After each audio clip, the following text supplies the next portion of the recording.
warahmatullahi wabarakatuh.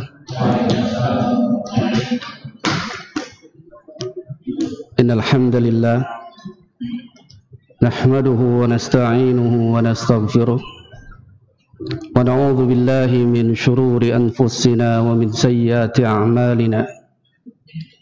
Man yahdihillahu fala mudilla lahu wa man yudlil fala hadiya lahu.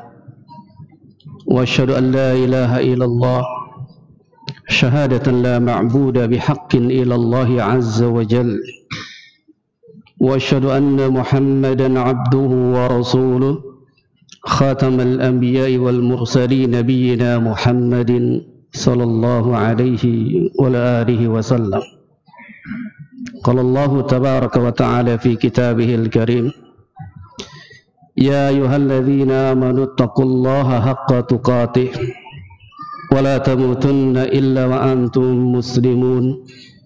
Thumma amma ba'd, fa inna asdaqal hadithi kitabullah wa khairal hadi hadi Muhammadin sallallahu alaihi wasallam wa syarrul umuri muhdatsatuha wa kullu muhdatsatin bid'ah wa kullu bid'atin dhalalah wa kullu dhalalatin finnar.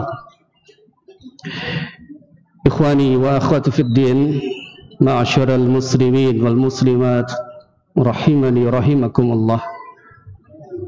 Alhamdulillah, segala puji hanya milik Allah dan kita bersyukur kepadanya dari segala limpahan karunia nikmat yang telah diberikan kepada kita, dari nikmat Islam, nikmat iman, dan nikmat diberikannya sehat walafiat. Alhamdulillah, kita masih diberikan kekuatan di dalam menyelesaikan siam Ramadan. Di akhir dari bulan siam Ramadan, Allah senantiasa masih memberikan karunia nikmatnya kepada kita untuk menyelesaikan, dan insyaAllah kita akan berjumpa dengan Hari Raya Idul Fitri. Kita kirimkan salam dan salawat kepada baginda Nabi Muhammad sallallahu alaihi wasallam beserta keluarga dan para sahabatnya, dan kepada umatnya yang senantiasa selalu istiqamah di dalam menjalankan dan menegakkan sunnahnya sampai hari kiamat kelak. Jemaah sekalian yang dirahmati Allah subhanahu wa ta'ala, di penghujung dari bulan suci Ramadan ini, di malam terakhir insyaAllah ta'ala, kita akan berjumpa menemui dengan Hari Raya Idul Fitri. Karena setiap kita telah menyempurnakan dari Ramadan kita, kita akan mendapati ada rasa sedih dan pula ada rasa kegembiraan. Dan ini dijadikan satu di dalam benak kita kaum muslimin. Sedihnya nanti kita akan ditinggalkan oleh bulan suci Ramadan, dan bergembiranya kita telah menyempurnakan dari siam Ramadan yang kita akan berjumpa dengan hari raya, yaitu Hari Raya Idul Fitri. Dan ini terjadi pada diri kaum muslimin. Ada rasa bergembira dan ada rasa sedih. Oleh karenanya kita akan menjelaskan bagaimana cara kita menyambut dari Hari Raya Idul Fitri. Semua telah dijelaskan oleh syariat kita. Bagaimana cara kita menyambut? Kebiasaannya kaum muslimin mereka menyambut dengan amal ibadah yang mungkin mereka mengikuti tradisi dari adat istiadat nenek moyang mereka. Namun kita sebagai umat dari Nabi sallallahu alaihi wasallam, kita harus mencontoh beliau. Paling tidak mencontoh para sahabat, tabi'in, tabi'ut tabi'in, generasi yang terbaik, yakni setelah Nabi sallallahu alaihi wasallam 3 generasi, summa yalunahum thumma yalunahum. Mereka para sahabat, tabi'in, tabi'ut tabi'in, bagaimana mereka menyambut hari raya. Yang pertama, jamaah sekalian, di dalam menyambut hari raya kita akan jelaskan beberapa dari hukum-hukum yakni di dalam menyambut hari raya Idul Fitri. Mungkin kebiasaan kaum muslimin mereka menyambut Idul Fitri dengan kata kembali suci. Ini masyhur di kalangan kita kaum muslimin, ya khususnya di negeri kita Indonesia. Mereka memaknai dengan Idul Fitri dengan kembali suci. Maka dalam syariat Islam para ulama menjelaskan makna daripada Idul Fitri ini yang kita akan jelaskan terlebih dahulu, agar kita tidak bisa yakni beribadah dengan hawa nafsu kita. Apa yang dimaksud dengan Idul Fitri? Kita harus menengok kembali bagaimana para ulama menjelaskan ini. Idul Fitri ada dua kata di dalamnya, Id dan Al-Fitr. Ini kembali secara bahasa. Yang pertama berasal dari kata ada ya'udu. Ini maknanya adalah kembali. Makanya para ulama menjelaskan makna Id adalah yang berulang-ulang di setiap tahunnya, atau berulang-ulang di setiap waktu yang sama. Ini makna Id. Sebagaimana pula dijelaskan oleh Ibnu al-Arabi dalam kitab Lisanul Arab, yang beliau mengatakan sumiyal Idu Idan li'annahu ya'udu kulla sanatin bi farahin mujaddad. Kata beliau Ibnu al-Arabi menjelaskan bahwasanya sumiyal Idu Idan, dinamai dengan hari raya Id.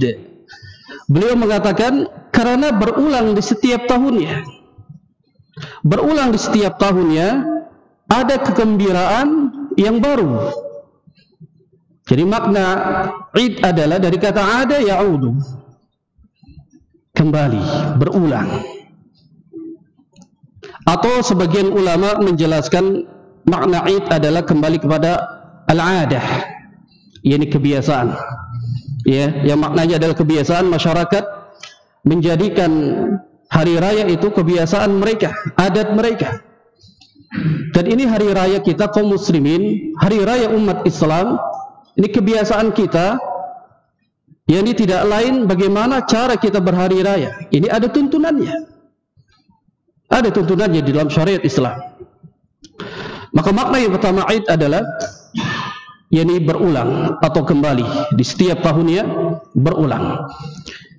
Kata yang kedua Al-Fitr, ini dari kata aftar yuftir, yang maknanya adalah berbuka. Maknanya adalah berbuka, sebagaimana yang dijelaskan dalam sebuah hadis yang Nabi SAW sabdakan, la yazalud dina zahir ma'ajjala an-nasu al-fitra li'anna al-yahud wan nasara muakhirun. Makna al-fitr di sini dijelaskan. Nabi SAW bersabda, tidaklah senantiasa agama Islam itu akan menang di atas ketinggian dari agama-agama lain. Ma'ajjalan nas, apabila manusia kaum muslimin yakni menyegerakan al-fitr, menyegerakan berbuka di dalam berpuasa mereka. Kalau kita ingin menang di atas dari agama-agama yang lain, ikuti sabda Nabi SAW, segera berbuka. Al-fitr maknanya adalah segera berbuka, kembali berbuka. Li'anna al-yahud wan nasara, karena Yahudi dan Nasara mereka berpuasa jemaah. Akan tetapi mereka berpuasa yuakhiruna, mereka mengakhirkan dari berbuka. Ini salah satu faidahnya kita ingin menyelisihi mereka.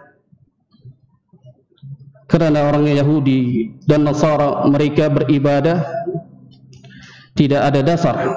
Namun kita umat Islam beragama, beramal, beribadah, kita harus ada dasar, yakni dari nas Al-Quran wa sunnah ala fahmi sahabah.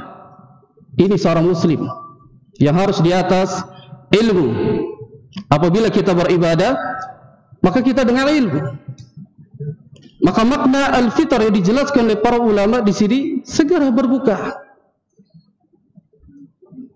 Atau kata yang lain, yang Nabi SAW menyebutkan dalam hadis yang dikeluarkan oleh Al-Imam Tirmidzi, yang beliau mengatakan as-shawmu yawma tasumun wal fitru yawma tuftiruna, yakni hari mulai berpuasa pada tanggal 1 Ramadan, kita berpuasa bersama kaum muslimin yang lain.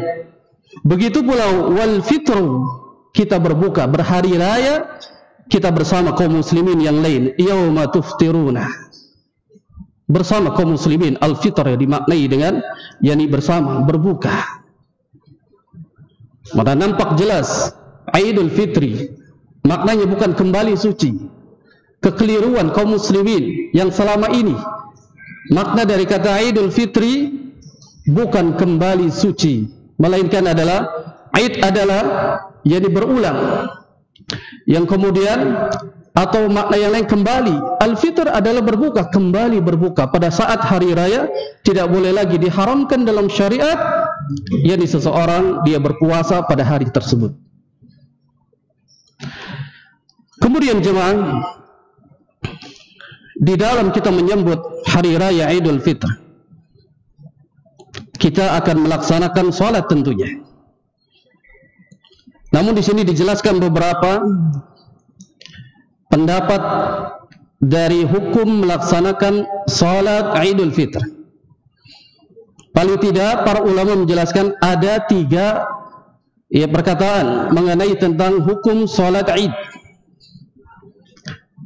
Perkataan yang pertama, para ulama menjelaskan ikhtilaful ulama. Di sini ada khilaf di kalangan para ulama fi hukmi salatul Id. Di dalam melaksanakan salat Id, yakni ada 3 pendapat. Ala salasi aqwal, ada 3 perkataan pendapat dari kalangan para ulama. Yang pertama mengatakan annaha sunnah muakkadah. Yang pertama hukumnya adalah sunnah muakkadah. Dan ini yang diambil, yang dipilih dari kalangan mazhab al-imamaini, 2 imam, yakni al-Imam Syafi'i dan al-Imam Malik.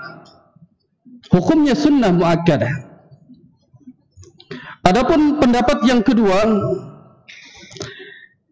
yang dijelaskan oleh al-Imam Ahmad, bahwasanya pendapat yang kedua fardu 'alal kifayah. Jadi fardu kifayah dari kalangan mazhab al-Imam Ahmad. Pendapat yang ketiga menunjukkan bahwasanya wajib ala kulli muslim. Ini wajib atas diri seorang muslim, baik laki-laki dan perempuan. Mereka wajib melaksanakan salat hari raya, baik itu hari raya Idul Fitri dan Idul Adha. Dan ini yang dipegang dari mazhabnya al-Imam Abu Hanifah rahimahullahu ta'ala, dan juga dikuatkan oleh Syekhul Islam Ibnu Taimiyah rahimahullah. Ini pendapat juga dipilih oleh al-Imam Ahmad. Beliau lebih mengambil kepada wajib ala kulli muslim. Namun kita mengambil yang mana yang lebih rajih dari 3 pendapat para imam mengenai tentang hukum salat hari raya ini. Lakin rajih anna salat al-Id sunnah muakkadah. Akan tetapi yang rajih bahwasanya hukum dari melaksanakan salat Id hukumnya adalah sunnah muakkadah. Ini yang disebutkan oleh al-Imam Malik dan al-Imam Syafi'i, yang beliau menjelaskan hukum daripada melaksanakan salat hari raya berdasarkan beliau membawakan sebuah hadis yang mana hadisnya dikeluarkan oleh al-Imam Bukhari dan al-Imam Muslim dari jalan sahabat Talha bin Ubaidillah, yang dia berkata, ja'a rajulun ila Rasulillah sallallahu alaihi wasallam. Datang seseorang kepada Nabi sallallahu alaihi wasallam, yang kemudian faidah wa yas'aluhu 'anil Islam. Seseorang itu bertanya kepada beliau mengenai tentang Islam. Maka faqala Rasulullah sallallahu alaihi wasallam, Maka Nabi SAW menjawab, Islam itu beliau jelaskan khamsus salawati fi yaumi wal lailah. Islam akan tegak berdiri yakni dengan salat yang diwajibkan Allah tabaraka wa taala. Kemudian Nabi SAW menjelaskan tentang Islam ini, sesungguhnya Islam itu akan tegak, dirinya akan menjadi seorang muslim dan muslimah, dia harus menegakkan salat yang 5 waktu. Makanya ada hadis yang menegaskan bahwasanya seorang muslim apabila dia tidak salat, maka sebagian ulama menganggapnya sebagai kafir. Karena pembeda antara muslim dengan kafir ini tarku salat, meninggalkan salat. Ini sangat penting perkara tentang salat jamaah. Sebagian ulama mengatakan kafir karena pembeda antara kita dengan orang-orang kafir ini tentang salat. Maka beliau ketika ditanya tentang al-Islam, beliau menjelaskan adalah salat yang diwajibkan Allah sebagaimana rukun Islam setelah mengucapkan 2 kalimat syahadah. Beliau menjelaskan yang kedua, menegakkan salat, tentunya salat yang diwajibkan oleh Allah Subhanahu wa taala. Faqala, kemudian seseorang tersebut mengatakan kembali kepada Nabi SAW, hal alayya ghayruha, adakah yang lain yang diwajibkan atas diriku? Maka Nabi SAW menjelaskan, la illa anta tawwa, maka tidak ada yang diwajibkan melainkan engkau boleh melaksanakan yang sunnah. Maka qalu falau kanat salat al-Id wajibah. Jadi para ulama menjelaskan, kalau seandainya salat Id itu adalah wajib, tentu Nabi SAW akan menjelaskan ya kepada seseorang yang bertanya kepada beliau. Maka disinilah para ulama merajihkan daripada hukum melaksanakan salat Id itu adalah sunnah muakkadah. Kalau memang perkara itu wajib, pasti Nabi menjelaskan tentang kewajiban dari melaksanakan salat Id. Maka ini yang dipilih dari sekian yang dirajihkan oleh jumhurul ulama, hukumnya adalah sunnah muakkadah. Demikian jemaah, di dalam melaksanakan salat ini kita menyambut hari raya, ada beberapa sunnah yang harus kita tegakkan di dalamnya. Dan ini pembeda antara kita orang yang beriman, seorang muslim yang apabila dia menyambut bulan Ramadan, menyambut bulan suci, yakni Idul Fitri, ini bukan dengan kebiasaan nenek moyang kita, namun kita harus berdasarkan dengan ilmu, Makanya para ulama menjelaskan, pembedanya juga dengan orang-orang jahiliyah pada saat mereka memiliki hari raya. Mereka menyambutnya dengan kebiasaan nenek moyang mereka menyambutnya. Namun kita sebagai umat muslim, kita menyambut hari raya Idul Fitri ini dengan ilmu. Maka salah satu kita di dalamnya, agar kita bisa menyambut hari raya Idul Fitri, sebelum kita melaksanakan salat kita disunnahkan, yakni mandi pada saat ingin menghadiri salat Idul Fitri. Mengenai tentang mandi, ini disunnahkan berdasarkan ada asar dari jalan sahabat Ali bin Abi Thalib, yang mana seseorang bertanya kepada beliau yang mengenai tentang mandi. Maka sahabat Ali bin Abi Thalib menjelaskan kepada seseorang, mandilah engkau setiap hari. Namun yang dimaksudkan seseorang tersebut tanya kepada sahabat Ali bin Abi Thalib mengenai tentang adakah mandi yang dianjurkan di dalam Islam.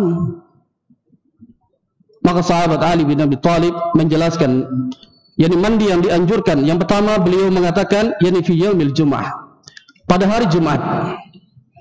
Kemudian yang kedua beliau mengatakan fi yaumil Arafah, pada saat hari Arafah. Kemudian beliau mengatakan kembali yakni fi yaumil Idaini, pada saat 2 hari raya Idul Fitri dan Idul Adha. Nah, asar ini dikeluarkan oleh Al-Imam Baihaqi yang disahihkan oleh Syekh Al-Albani rahimahullahu taala.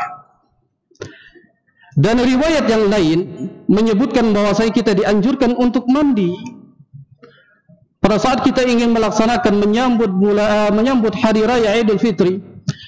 Ini Ibnu Umar radhiyallahu taala anhuma menyebutkan dari Nafi' dari sahabat Abdullah bin Umar, yang mana beliau mengatakan kana yaghtasilu yaumal fitr, yani qabla an ya'dua ila al-musalla.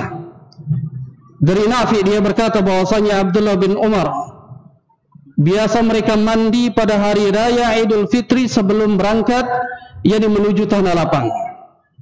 Jadi kebiasaannya para salaf pada saat menghadiri yani salat hari raya mereka mandi terlebih dahulu. Namun kembali, apa hukumnya dari kita mandi sebelum kita melaksanakan salat yani 2 hari raya? Sebagian mengatakan mengkiaskan dengan salat Jumat. Makanya kama ana ittisali yaumal Id mustahab. Mandi pada hari raya ini adalah hukumnya sunnah. Sebagaimana para ulama pun mengkiaskan dengan salat Jumat. Dan ini yang dipilih dari 4 mazhab. Hukumnya hanya sunnah. Sebagaimana Al-Imam An-Nawawi rahimahullahu ta'ala, beliau menjelaskan dalam kitab yang syarah Majmu' Muhadzab, yang beliau mengatakan bahwasanya faqala Syafi'i wa ashabi, dari banyaknya para ulama-ulama yang bermazhab Syafi'i, yang beliau mengatakan bahwasanya istahab ghusl lil 'idaini, hukum dari mandi 2 hari raya hukumnya adalah mustahab, hukumnya adalah hanya sunnah. Wa hadza la khilafan fihi, dan tidak ada perselisihan di dalamnya tentang mandi pada 2 hari raya. Dan ini dikiaskan disamakan dengan ingin melaksanakan salat Jumat. Ini tidak ada perbedaan, tidak ada perselisihan di dalamnya tentang hukum daripada sunnah. Lalu kenapa diperintahkan kita untuk mandi jemaah?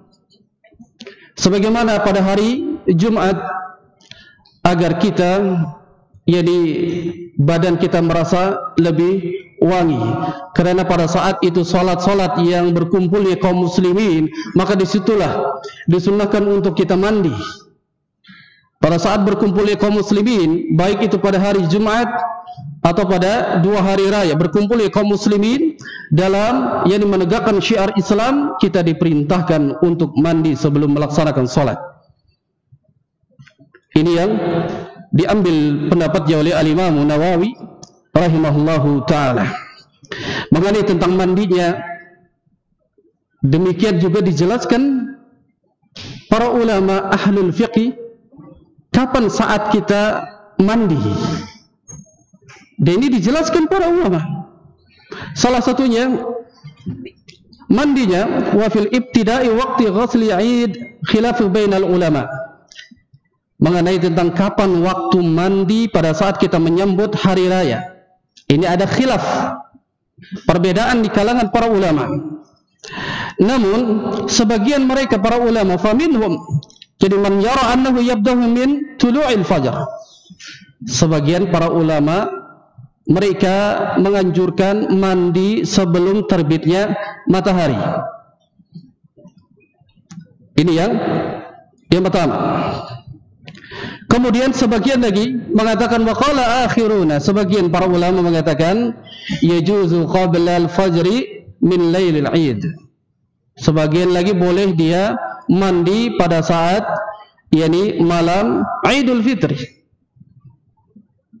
Namun perkataan dari Al-Imam Al-Khattabi Al-Maliki yang beliau menjelaskan annahu yastahab, bahwasanya hukumnya sunnah fi ghusl idaini 2 hari raya, maka beliau mengatakan bahwasanya ada keluasan pada saat kita mandi menyambut hari raya, qabla al-fajr, fadzalika wasi', dan itu lebih keluasan, boleh dari malamnya hari raya pada saat kita menyempurnakan dari Ramadan kita, kemudian dia mandi untuk menyiapkan, menyambut hari raya, atau dia mandi sebelum waktu subuh, atau dia sesudah subuh sebelum terbitnya matahari.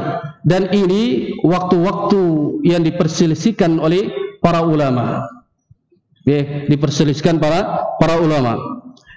Maka ada keluasan, boleh kita pada saat kita mandi ingin melaksanakan salat subuh atau setelah subuh, asalkan dia jangan mandi setelah melaksanakan salat Idul Fitri. Ini kelewat. Jadi dia mandi sebelumnya. Kalau dia bangun langsung dia melaksanakan salat, apa kata jamaah yang di samping, di kanan dan kiri? Maka di sini disunnahkan agar kita melaksanakan mandi terlebih dahulu. Dan ini sunnah yang pertama, agar kita bisa menyambut Idul Fitri ini dengan sebaik-baiknya, di atas ilmu, di atas sunnah Nabi yang diamalkan oleh para sahabat. Yang kedua, di dalam kita menyambut hari raya, ada sunnah yang kedua, hendaknya kita berhias diri di dalam menyambut hari raya dengan berpakaian yang terbaik. Dengan berpakaian yang terbaik. Maka ada satu riwayat yang dijelaskan oleh Ibnu Hajar Asqalani dalam kitab Bulughul Maram min Adillah Ahkam, yang mana riwayatnya ini dikeluarkan oleh Al-Imam Bukhari dan Al-Imam Muslim, bahwasanya Nabi pernah memiliki baju khusus pada saat hari Jumat dan hari raya. Punya. Harusnya kita harus punya pakaian khusus di dalam menyambut hari raya atau pada hari Jumat. Sebagian para ulama menjelaskan, ini riwayat dari sahabat Jabir bin Abdullah, yang beliau mengatakan, kana lin Nabi sallallahu alaihi wasallam jubbatun yalbasuha lil idaini wa yaumil jum'ah. Nabi sallallahu alaihi wasallam memiliki jubah khusus yang beliau gunakan pada saat dua hari raya dan juga pada hari Jumat. Maka hendaknya kita pilih pakaian yang terbaik pada saat kita menyambut hari raya, sebagaimana Nabi SAW menyambutnya. Para sahabat pun menyambutnya dengan memiliki baju yang terbaik. Enggak mesti harus baju baru, jemaah. Enggak mesti harus dia baju yang mewah.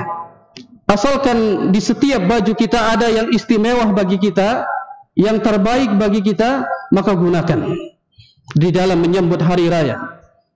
Ini yang diamalkan oleh para sahabat, sebagaimana yang dijelaskan dalam riwayat Abdullah bin Umar, yang mana beliau berkata bahwa Umar pernah membeli baju dari pasar, namun berbahan sutra. Lantas ketika Umar membelinya, Rasul sallallahu alaihi wasallam datang dan Ibnu Umar berkata, wahai Rasulullah, belilah pakaian seperti ini agar engkau bisa gunakan pada saat menyambut tamu. Maka ketika Nabi sallallahu alaihi wasallam melihat pakaian yang dibeli oleh sahabat Umar, beliau mengatakan, innama hadhihi libasu man la khalaqalah. Kata Nabi, pakaian seperti ini membuat seseorang tidak mendapatkan bagian nanti di akhirat. Padahal bajunya baju yang baru, beli dari pasar. Namun Nabi mengatakan, sesungguhnya pakaian seperti ini tidak mendapatkan bagian nanti di akhirat kelak. Nabi tidak mempermasalahkan dari baju yang dibeli oleh sahabat Umar, yang dibeli yang baru. Namun yang dipermasalahkan oleh Nabi bahwasanya sahabat Umar membeli pakaian dengan berbahan sutra. Ini yang menjadi permasalahannya. Padahal sutra itu diharamkan bagi kita laki-laki di dalam Islam. Disebutkan dalam hadis yang dikeluarkan oleh Al-Imam Bukhari Dan Al-Imam Muslim pula meriwayatkan hadis ini dari jalan sahabat Anas bin Malik. Nabi SAW sabdakan, la talbasul harir fa innahu man labisahu fid dunya lam yalbashu fil akhirah. Janganlah kalian memakai sutra, karena siapa yang memakainya di dunia, sungguh dia tidak akan mengenakannya nanti di hari kiamat. Kata-kata la talbasul harir ini adalah larangan bagi umat Nabi SAW menggunakan pakaian berbahan sutra. Lalu dalam hadis yang lain menjelaskan pula Nabi SAW dalam hadis yang dikeluarkan oleh Al-Imam Tirmidzi, beliau mengatakan, menjelaskan dengan secara tegas, hurrima libasul harir wa dhahab ala dhukuri ummati wa uhilla li anasih. Di sini redaksinya sangat tegas, hurrima libasul harir, diharamkan bagi laki-laki dari umatku yang mereka memakai sutra dan pula emas. Tegas dari sabda Nabi SAW, diharamkan mereka para laki-laki memakai sutra dan emas. Akan tetapi wa ukhilla li'inafihim, dihalalkan bagi mereka para wanitanya. Nah, maka sangat hati-hati jamaah kita di dalam menyambut hari raya. Pakaian kita harus kita perhatikan, jangan sampai kita memakai pakaian dari berbahan sutra. Kita disunahkan untuk memakai pakaian yang terbaik di dalam menyambut hari raya. Dan hikmahnya para ulama menjelaskan kenapa kita dilarang untuk memakai pakaian yang berbahan sutra. Yang pertama, para ulama menjelaskan agar kita tidak tasyabbuh, menyerupai pakaiannya orang-orang kafir.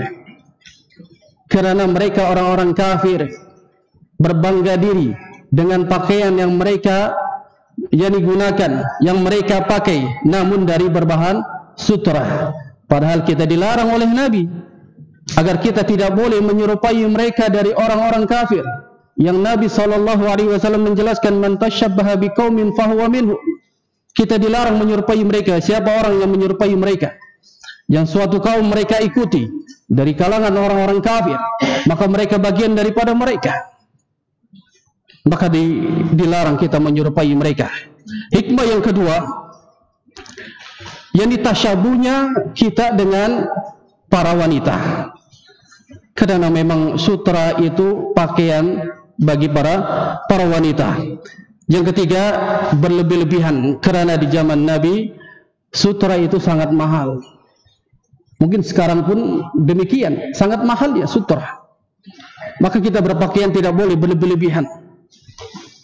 Yang mungkin mereka mampu di dalam ekonomi hingga akhirnya mereka memakai pakaian dengan sutra atau dengan bersulamkan emas, ini berlebih-lebihan. Tidak dianjurkan dari kaum muslimin untuk menggunakan pakaian dengan berbahan sutra ataupun emas bagi laki-laki. Maka di dalam menyambut hari raya kita persiapkan yang terbaik dari pakaian kita di saat kita menyambut hari raya Idul Fitri. Kemudian jemaah sekalian yang dirahmati Allah Subhanahu wa taala, sunnah yang ketiga pada saat kita menyambut hari raya Idul Fitri yang kita harus perhatikan, yang mungkin terkadang sunnah ini mulai ditinggalkan oleh kaum muslimin, yaitu makan sebelum kita menuju atau melaksanakan salat hari raya. Dan ini sunnah yang senantiasa dilakukan oleh Nabi. Dari jalan sahabat Abdullah bin Buraidah, dari ayahnya dia berkata, kana Rasulullah sallallahu alaihi wasallam la yaghdu yawm al-fitr hatta ya'kula wa la ya'kulu yawm al-adha hatta yarji' fa ya'kulu min ulhiyati. Rasul sallallahu alaihi wasallam biasa berangkat pada salat Id pada hari raya Idul Fitri, beliau sebelumnya makan terlebih dahulu. Sedangkan pada hari raya Idul Adha beliau tidak makan sampai beliau pulang, lalu menyembelih sesembelihannya baru dimakan. Maka untuk salat Idul Fitri kita disunahkan untuk makan sebelum berangkat, sebelum melaksanakan salat Idul Fitri. Ini yang disebutkan pula oleh Ibnu Hajar Asqalani dalam kitab Al-Fath, menyatakan bahwasanya diperintahkan makan sebelum melaksanakan salat Id. Ini ada hikmahnya. Ada hikmahnya jemaah. Sebagaimana beliau pun menjelaskan dalam kitab Yanibul Ghumar min Adilah kan, yang Al-Imam San'ani menjelaskan, mensyarahkan kitab ini dalam kitab Subulus Salam, yang beliau menjelaskan pada saat Nabi SAW, kebiasaannya beliau pada saat ingin melaksanakan salat Idul Fitri, beliau makan terlebih dahulu. Beliau membawakan sebuah riwayat dalam riwayat yang dikeluarkan oleh Al-Imam Bukhari dari jalan sahabat Anas bin Malik radhiyallahu ta'ala anhu, yang dia berkata, kana Rasulullah sallallahu alaihi wasallam la yaghdu yawmal fitr hatta yakula tamarat wa yakuluhunna witran. Kebiasaannya Nabi pada saat beliau ingin melaksanakan salat Idul Fitri, beliau makan terlebih dahulu beberapa dari kurma dengan bilangan ganjil. Ini dalil menunjukkan bahwasanya Nabi makan kurma pada bilangan ganjil itu pada saat ingin melaksanakan salat Idul Fitri. Namun selain daripada salat Idul Fitri, kita tidak diperintahkan untuk makan kurma harus dengan ganjil jemaah. Ini terkadang salah, ya, kaprah. Hadis ini khusus, makanya al-hadis khas. Hadis khusus ini khusus untuk melaksanakan ya salat Idul Fitri. Namun pada saat kita buka puasa, makan saja, karena memang tidak ada larangan di situ. Makan sebanyak mungkin kalau memang kurang. Namun pada saat ingin melaksanakan salat Idul Fitri, Nabi menjelaskan ya bahwasanya beliau senantiasa makan dengan bilangan ganjil dari makan kurma. Nah, disebutkan dalam kitab Subulus Salam As-San'ani rahimahullahu taala, beliau menjelaskan bahwasanya ini riwayat yang dibawakan dari Ibnu Hibban dan Al-Imam Hakim. Riwayat yang menjelaskan bahwasanya dengan lafadznya hatta yakula tamaratin salasan, Nabi biasa makan dengan tiga kurma. Au khamsan, terkadang 5. Au sab'an, terkadang 7. Au aqalla min dzalika au aktsaru witran, atau sekurangnya atau banyaknya beliau memakan dengan bilangan yang ganjil. Ini lafadznya dikeluarkan oleh Ibnu Hibban dan Al-Hakim. Kemudian hadis ini dijelaskan oleh Al-Imam San'ani, wal hadis yadullu ala mudawamatihi sallallahu alaihi wasallam ala dzalik. Dan ternyata Nabi itu senantiasa mengamalkan, yakni sebelum berangkat salat Idul Fitri selalu makan dengan kurma. Mungkin kita mulai meninggalkan sunnah ini. Kita tidak lagi makan kurma, yang kita makan adalah opor ayam. Sudah dijawab oleh jamaah sekalian. Kita sudah merindukan yang namanya opor ayam. Ya. Namun Nabi SAW ini selalu makan kurma dengan bilangan ganjil. Maka disebutkan oleh Al-Muhallab dari hikmah di mana Nabi makan kurma sebelum berangkat salat Idul Fitri. Beliau mengatakan al-hikmatu fil akli qabla salah. Jadi anna yadhunna dhannu luzumu sawmi hatta yusall Id. Kata beliau Al-Muhallab, hikmah di mana kita diperintahkan untuk makan beberapa kurma dengan bilangan ganjil sebelum berangkat salat Id. Kata beliau, agar tidak dikira oleh seseorang bahwasanya pada saat hari itu adalah masih dalam keadaan berpuasa. Maka kembali di awal, makna daripada Idul Fitr adalah kembalinya berbuka. Maka pada saat hari raya tidak boleh kita berpuasa pada hari tersebut. Haram hukumnya dalam Islam. Maka ini hikmahnya agar kita makan. Namun kembali jamaah, apabila kita tidak mendapatkan kurma, gitu ya, kurma sudah habis, lalu apa yang kita makan? Boleh makan opor ayam jemaah? Boleh apa enggak? Boleh. Kalau ada di zaman Nabi, mungkin Nabi pun makan. Karena memang makanan di zaman Nabi kurma, gandum, roti. Namun kalau kita ingin mengikuti sunnah, maka makanlah kurma. Makan kurma. Habis Ustaz. Boleh makan opor? Boleh makan opor, asalkan yang halal. Boleh dia makan. Ingin menegakkan sunnah Nabi sebelum berangkat, yakni melaksanakan sholat Id, kita diperintahkan untuk makan terlebih dahulu, dan ini hukumnya sunnah, agar kita mendapatkan nanti syafaat di yaumul qiyamah. Orang-orang yang menegakkan sunnah Nabi, yang orang-orang yang pada saat itu mulai meninggalkan sunnah Nabi, kita malah menghidupkan, menegakkan sunnah Nabi sallallahu alaihi wasallam. Kemudian ikhwani wa akhwati fiddin, azakumullah, kita masuk menjelaskan dari sunnah yang keempat pada saat kita menyambut hari raya Idul Fitr. Apa yang harus kita persiapkan? Ini yang keempat ini, kita bertakbir apabila telah sempurna dari bilangan puasa Ramadan. Makanya ketika Ramadan telah sempurna, selesai, maka kita diperintahkan untuk banyak bertakbir. Dasarnya dari firman Allah Azza wa Jalla pada surah Al-Baqarah pada ayat 185. Allah sebutkan firman-Nya, "Walitukammilu 'iddatah walitukabbirullaha 'ala ma hadakum wa la'allakum tashkurun." Dan hendaklah kalian mencukupkan bilangan dari Ramadan kita.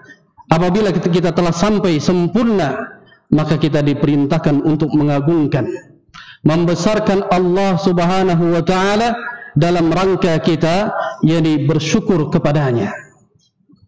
Ini dasarnya. Setelah masuk kesempurnaan dari Ramadan, maka kita diperintahkan untuk mengumandangkan takbir. Namun dari kapan kita mulai melafadzkan takbir? Ini pembahasannya. Dari kapan kita memulai takbir? Baik. Dijelaskan oleh sebagian ulama, takbir saat Idul Fitri itu, ini menurut yang terkuat, yang rajih, bahwasanya dimulai semenjak terbenamnya matahari. Kalau sudah dilihat hilal, berarti telah sempurna Ramadan. Maka pada saat itu mulai kita mengagungkan Allah, takbir. Di situ kita diperintahkan untuk takbir. Sebagaimana pendapat ini dikuatkan oleh Syekhul Islam Ibnu Taimiyah rahimahullahu taala, beliau mengatakan wa takbir fihi, bahwasanya takbir hari raya Idul Fitri, di dalamnya beliau mengatakan yani awwaluhu min ru'yatil hilal, pada saat terlihat hilal yani 1 Syawal, maka disitulah semenjak terbenamnya matahari kita diperintahkan untuk takbir. Ini pendapat yang dikuatkan oleh Syekhul Islam Ibnu Taimiyah. Dan Al-Imam Syafi'i ini pun menjelaskan tentang kapan dimulai dari mengucapkan takbir dan selesainya.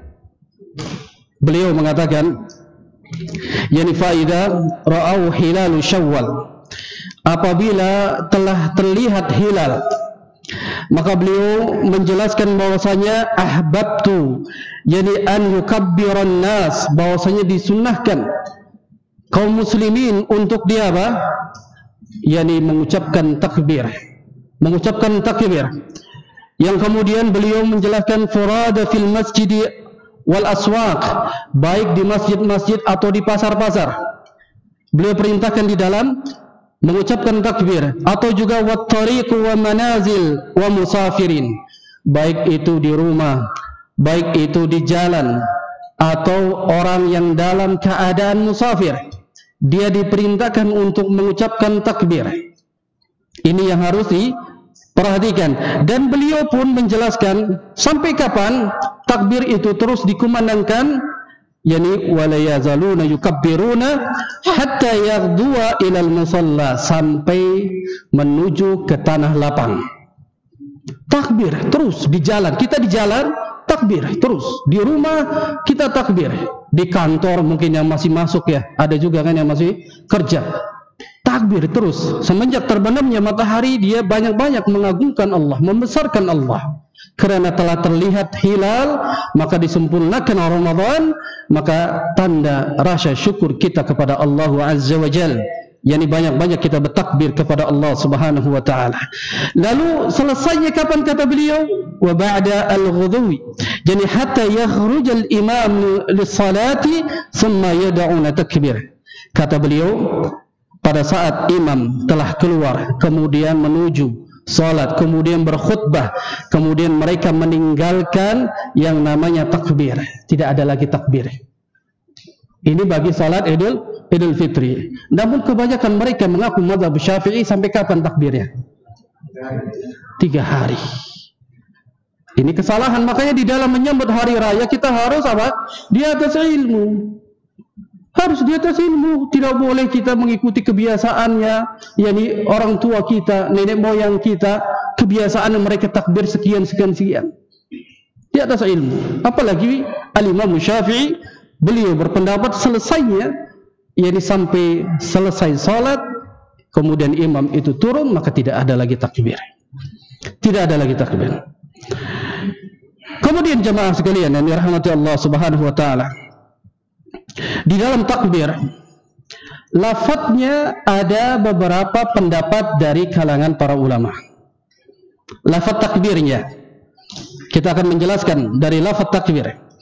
Ini yang dikeluarkan oleh Sa'id bin Mansur dan juga dari Ibnu Abi Syaibah, bahwasanya sahabat Ibnu Mas'ud radhiyallahu taala anhu pernah bertakbir dengan ucapan Allahu Akbar, Allahu Akbar, la ilaha illallah, wallahu akbar, Allahu Akbar, walillahil hamd.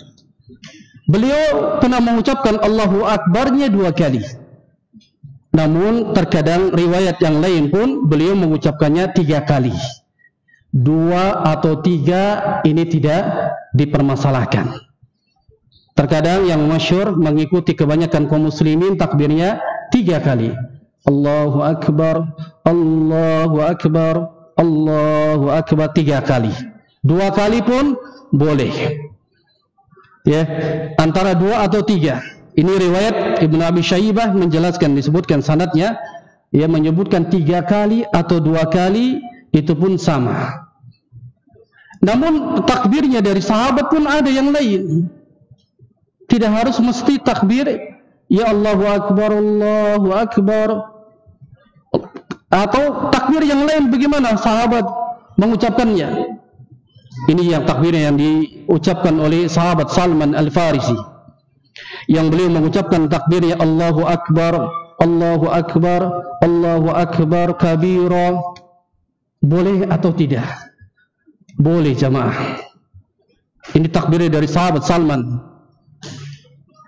yang para ulama menjelaskan bahwasanya takbir yang kita harus mengikuti bagaimana yang diucapkan, diamalkan oleh para sahabat.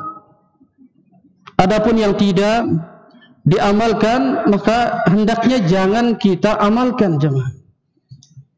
Ada yang takbirnya dengan lafaz yang terlalu panjang, yang kita tahu bahwasanya Allahu Akbar kabira, walhamdulillahi katsira, wa subhanallahi bukratan wa asila, sampai akhir.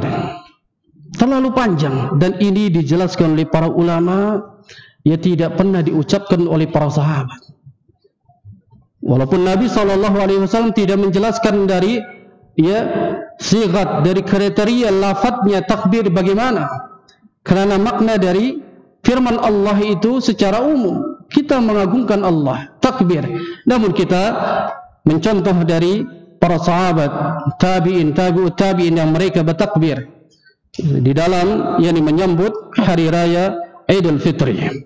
Dan bahkan Syekhul Islam dalam kitab Majmu' Fatawa yang beliau menjelaskan bahwa saya menerangkan apabila ada seseorang yang dia bertakbir pada saat melihat Syawal, lalu dia bertakbirnya dengan ucapan Allahu Akbar, Allahu Akbar, Allahu Akbar, terus dia Allahu Akbar saja, maka beliau menjelaskan ini pun diperbolehkan karena makna Allah Tabaraka wa Ta'ala perintahkan untuk mengagungkan dengan membesarkan Allah dengan lafaz Allahu Akbar, diperbolehkan dengan mengucapkan Allahu Akbar saja.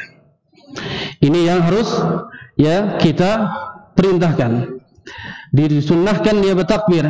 Adapun yang sunnah pula dikuatkan oleh para ulama pada saat kita menuju salat ke tanah lapang, pada saat itulah kita bertakbir. Sebagian itu ada yang menjelaskan hadisnya. Ini dalam hadis Nabi SAW yang mana Rasul SAW yakhruju yaumal fitr, yang mana Nabi keluar pada hari raya Idul Fitri, fayukabbiru hatta ya'tiyal musalla. Beliau mulai bertakbirnya itu pada saat keluar pada ingin melaksanakan salat Idul Fitri sampai menuju ke tanah lapang. Wa hatta yaqdiyas shalah fa idza qada as-shalah qata'a takbir. Maka pada saat sampai kepada tanah lapang di tempat salat, selesai dari salatnya beliau tidak lagi mengumandangkan takbir.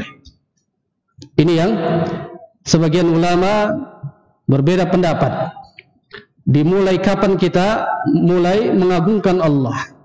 Sebagaimana yang dijelaskan tadi, apabila terlihat sudah hilal pada saat tenggelamnya matahari, maka kita diperintahkan, disunnahkan untuk bertakbir. Namun Nabi SAW pada saat bertakbir keluar dari rumah sampai menuju musalla, selesai dari salat maka tidak ada lagi takbir. Ini pada hari raya Idul Fitri. Kemudian jamaah sekalian yang dirahmati Allah Subhanahu wa taala, kita masuk sunnah yang kelima pada saat kita menyambut hari raya Idul Fitri. Apa yang harus kita ucapkan pada saat hari raya Idul Fitri? Maka sebagian para ulama-ulama salaf mereka mengucapkan apa? Taqabbalallahu minna wa minkum. Ini dasarnya ucapan ini dari generasi salaf, yang mana pada saat itu Jubair bin Nufair, yang mana dia berkata menjumpai para sahabat Nabi SAW, yang mereka para sahabat apabila bertemu dengan sahabat yang lain pada hari raya Idul Fitri, sebagian mereka mengucapkan apa? Yaqulu ba'duhum li ba'din. Mereka mengatakan kepada sebagiannya lagi sahabat bila berjumpa mengucapkan taqabbalallahu minna wa minkum. Ini yang diucapkan dari mereka para sahabat apabila berjumpa. Selesai dari salat kemudian berjumpa dengan sahabat, dia mengucapkan taqabbalallahu minna wa minkum. Ini yang disunahkan. Namun boleh atau tidak yang menjadi permasalahan hukumnya, kita mengucapkan tidak sebagaimana para sahabat mengucapkan selamat tahniyah pada hari raya Idul Fitri.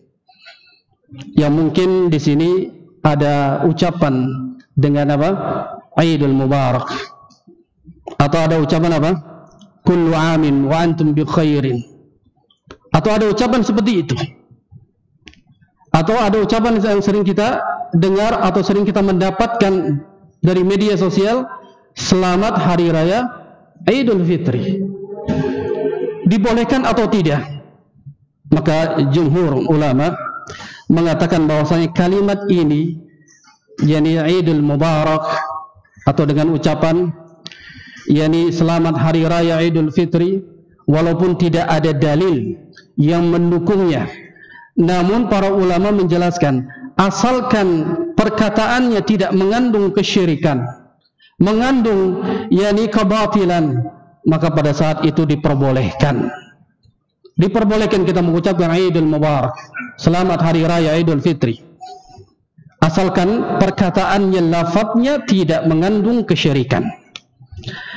Namun yang sering kita dengar di negeri kita dengan ucapan minal aidin wal faidin, mohon maaf lahir dan batin. Ini yang kita koreksi jemaah. Dari kata minal aidin wal faidin, makna dari minal aidin wal faidin maknanya adalah semoga kembali dan meraih kepada kemenangan. Ini maknanya. Minal aidin wal faidin, kembali agar kita meraih kemenangan. Namun jika kita mengucapkan minal aidin wal faidin lalu diterjemahkan dengan mohon maaf lahir dan batin, dan ini kekeliruan ucapan seperti ini. Dari mana dasarnya ucapan minal aidin wal faidin hingga kaum muslimin pada saat hari raya mengucapkan minal aidin wal faidin? Ucapan ini berasal yakni dari seorang yakni pujangga, seorang penyair, yang mana beliau awalnya ini seorang penyair dari kota Andalus yang bernama yakni Saifuddin Al-Huli. Ini dasarnya beliau membawakan syair ini pada saat konteksnya mengkisahkan tentang dendangan wanita pada hari raya. Beliau ini apa? Ahli syair. Beliau mengucapkan ja'alanallahu minal aidin wal faidin. Ini syairnya. Agar Allah menjadikan kami minal aidin, kembali dan meraih kepada kemenangan. Namun makna dari minal aidin wal faidin sebenarnya kalau kita ucapkan ini tidak ada dalil yang melarangnya sebenarnya, asalkan perkataannya itu tidak mengandung kesyirikan. Namun kesalahan kaum muslimin pada saat dia mengucapkan minal aidin wal faidin lalu digandingkan dengan mohon maaf lahir dan batin. Ini kekeliruan. Maka hendaknya dia harus belajar lagi, belajar bahasa Arab. Ya, malu kita sebagai seorang muslim, apalagi kita sudah berjenggot, cingkrang pakai jubah, minal aidin wal faidin, mohon maaf lahir batin. Kekeliruan, malu jemaah. Makanya itu kita menyambut di dalam hari raya harus dengan ilmu. Apa makna yang kita ucapkan? Taqabbalallahu minna wa minkum. Apa maknanya jemaah? Kita ketemu taqabbalallahu minna wa minkum. Apa maknanya? Enggak tahu, ikut-ikutan aja. Belajar jemaah. Kan ada terjemahnya. Kalau kita memang tidak bisa bahasa Arab, belajar agar kita tahu. Taqabbalallahu minna wa minkum. Semoga Allah menerima amalan kami dan juga amalan kalian. Jadi pada saat kita berpuasa bulan Ramadan 1 bulan penuh, semoga Allah menerima amalan kami dan begitu pula amalan kalian. Ini memang ucapan dari asar para sahabat apabila mereka berjumpa dengan sahabat yang lain. Namun kembali tadi, kalau kita mengucapkan minal aidin wa faidin, maka tidak mengapa, memang tidak ada dalil yang melarangnya. Karena Nabi SAW tidak menjelaskan makna dari ucapkan tahniyah ini secara khusus, harus ucapkan ini, tidak ada dalil. Jadi boleh-boleh saja kita ucapkan selama itu tidak bertentangan dengan syariat, maknanya tidak mengandung kesyirikan, tidak mengandung kebatilan, maka boleh saja jamaah. Yang terakhir jamaah sekalian yang dirahmati Allah Subhanahu wa taala, sunnah yang mungkin ini pula banyak ditinggalkan oleh kaum muslimin. Setelah kita selesai dari salat Idul Fitri, kita bertemu dengan sahabat kita, saling mengucapkan tahniyah, selamat hari raya. Kemudian kita melewati jalan yang menyelisihi dari berangkat dan pulangnya. Ini yang harus kita ajarkan kepada keluarga, sahabat, ajarkan pada mereka. Ini sunnah yang mulai ditinggalkan oleh kaum muslimin. Karena Nabi SAW disebutkan oleh sahabat Jabir radhiyallahu ta'ala anhu, qala kana an-nabiy sallallahu alaihi wasallam idza kana yawm 'id khalafa at-tariq. Nabi sallallahu alaihi wasallam pada saat yakni hari raya Idul Fitri, beliau pergi ke tempat salatnya, kemudian pulangnya beliau menyelisihi khalafat tariq, menyelisihi dari jalan yang beliau pada saat beliau berangkat kemudian menyelisihinya. Apa mesti harus begitu, Ustaz? Apa kita harus mesti menyelisihi jalan yang kita berangkat lalu pulang menyelisihi? Apa sih hikmahnya di dalamnya?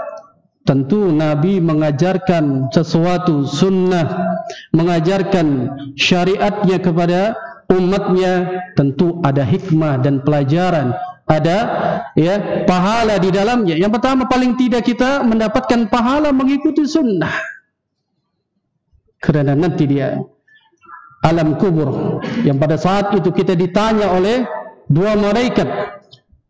Yang dua malaikat ini utusan Allah Tabaraka wa Ta'ala. Ketika kita ditanya, man rabbuka, kita akan menjawab, ya Rabbku adalah Allah Tabaraka wa Ta'ala. Kemudian ditanya lagi, man nabiyuka, siapa nabimu? Sepakat kaum muslimin akan menjawab apa jemaah? Nabiku Nabi Muhammad sallallahu alaihi wasallam. Sejauh mana engkau di dunia mengikuti sunnahnya? Yang menjawab kita. Terkadang sunnah yang ringan saja ini menyelisihi jalan dari berangkat dan pulangnya pada saat sholat Id, kita tidak mengamalkan. Jangan mengaku sebagai umat Nabi. Jangan harap engkau mendapatkan syafaat Nabi. Jangan harap engkau mendapatkan minum dari telaga Nabi sallallahu alaihi wasallam. Karena ada sebagian umat Nabi diusir mereka dari telaga Nabi, tidak boleh meminumnya. Mereka orang-orang yang selalu menyelisihi sunnah. Apabila Nabi mengajarkan, memerintahkan, dia tidak pernah mengamalkan. Bahkan dia menghina dan menggunjingnya. Jangan harap dia mendapatkan syafaat dan mendapatkan minum dari telaga Nabi sallallahu alaihi wasallam. Apa hikmah dari kita menyelisihi jalan dari berangkat dan pulangnya? Disebutkan oleh para ulama. Salah satu hikmahnya ini disebutkan dalam firman Allah pada surah Al-Zalzalah, yang Allah Subhanahu wa Ta'ala menyebutkan yauma idzin tuhadditsu akhbaraha. Yani pada hari itu bumi menceritakan yani beritanya. Apa yang dimaksud dengan berita? Maka Rasul bertanya kepada para sahabat, apakah kalian tahu apa yang diceritakan oleh bumi itu? Para sahabat terdiam lalu menjawab, Allahu a'lam wa rasul. Hanya Allah dan Rasul yang mengetahui itu. Dan di sini pun dijelaskan para ulama, pada saat Nabi masih hidup, para sahabat selalu mengucapkan Allahu a'lam wa rasuluh. Namun setelah peninggalan dari Nabi SAW, kita hanya mengucapkan wallahu a'lam bissawab. Tidak boleh digandingkan dengan Rasulnya. Ini kekeliruan. Karena Rasul sudah diwafatkan Allah. Pada saat masih hidup, para sahabat ketika ditanyakan mereka tidak mengetahui, mereka mengatakan Allahu a'lam wa rasuluh. Hanya Allah dan Rasul yang mengetahui. Lalu Nabi SAW menjelaskan kepada para sahabat, inna akhbaraha an tashhada ala kulli 'abdin aw ammatin bima 'amila ala zahirah. Yani zahriha an taqula 'amilan kadza wa kadza yawman kadza wa kadza. Qala fa hadhihi akhbaruha. Kata Nabi, sesungguhnya yang diberitakan oleh bumi tersebut, yakni bumi itu menjadi saksi atas perbuatan hambanya, perbuatan umatnya. Tidak lain, bumi akan menjadi saksi kita menegakkan sunnah Nabi, menyelisihi jalan dari berangkat dan pulangnya, dan kita melaksanakan salat Idul Fitri. Ini bumi menjadi saksi atas kita sebagai seorang hamba, umat dari umat Nabi Muhammad sallallahu alaihi wasallam. Wa an taqulu amilan kadza wa kadza. Lalu dia mengucapkan lafadznya akan dicatat, bumi menjadi saksinya. Kita mengucapkan takbir yang mengumandangkan, membesarkan Allah Subhanahu wa taala. Maka kata Nabi, qala fa hadhihi akhbaruha. Ini yang disebutkan bahwasanya bumi itu menjadi saksi yang akan diberitakan kepada Allah Tabaraka wa taala. Hikmahnya besar jemaah. Rugi kalau kita tidak mengikuti sunnah. Sampai kapan kita menyelisih sunnah? Ini kita sudah mengetahui ilmunya, paling tidak kita amalkan. Kita amalkan, begitu ringan dan mudah kita amalkan. Kita menyelisihi dari jalannya saja kita mendapatkan pahala mengikuti sunnah. Kemudian kita mendapatkan apa yang kita perbuat dijadikan saksi oleh bumi yang nanti akan buka catatan itu di hadapan Allah Subhanahu wa ta'ala. Kita orang yang selalu tegak mengikuti sunnah, mengamalkan jadi sebuah perbuatan tidak lain di atas jadi ilmu Al-Quran dan sunnah ala fahmi sahabat. Ini yang akan menjadi saksi bumi itu apa yang kita lakukan. Maka disinilah di dalam kita menyambut hari raya Idul Fitri, tidak lain kita harus persiapkan ilmu yang di dalamnya kita jelaskan ada sunnah-sunnah di dalam berhari raya. Makanya kita amalkan.